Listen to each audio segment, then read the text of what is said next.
Alright, so let's talk about this. There's one scene that I'd like to show you, the ending part. Right?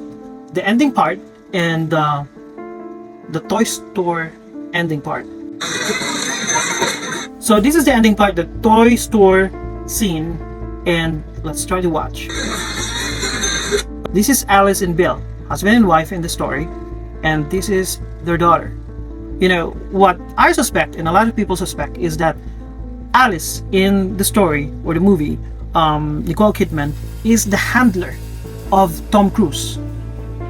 Kasi ginagawa na yan ni Jeffrey Epstein. Sino yung ginagawa niyang handler ng mga billionaires?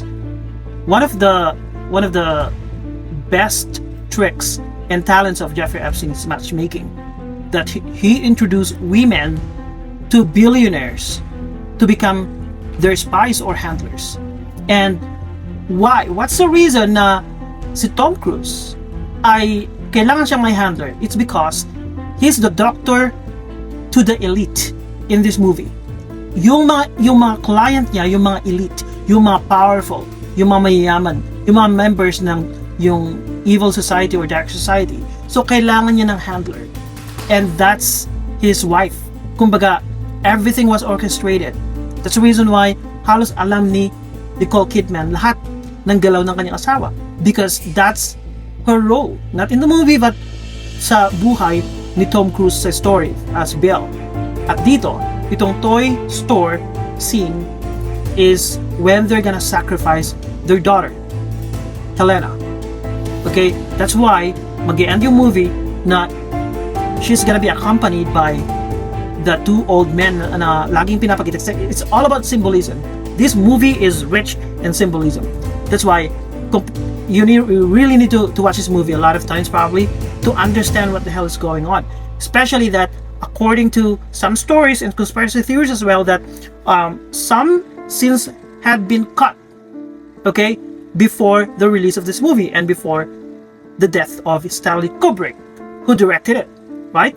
So anyway, so let's continue to watch.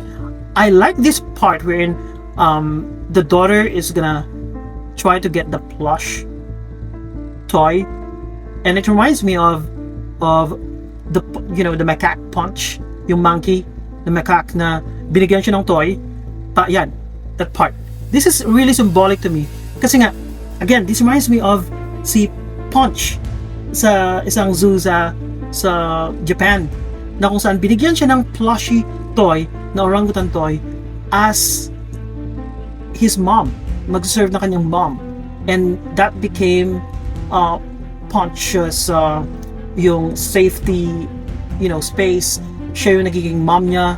And this scene of their daughter trying to, hey, I want this toy, pero hindi siya pinagbigyan ni Alice kasi nga ipapamigay na siya eh.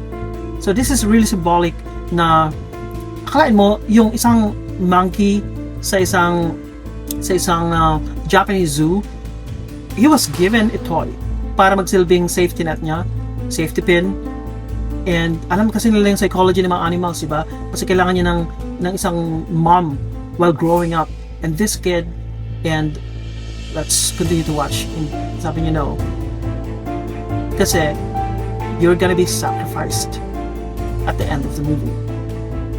So what I'm trying to connect to here is the fact that Jeffrey Epstein had done all this.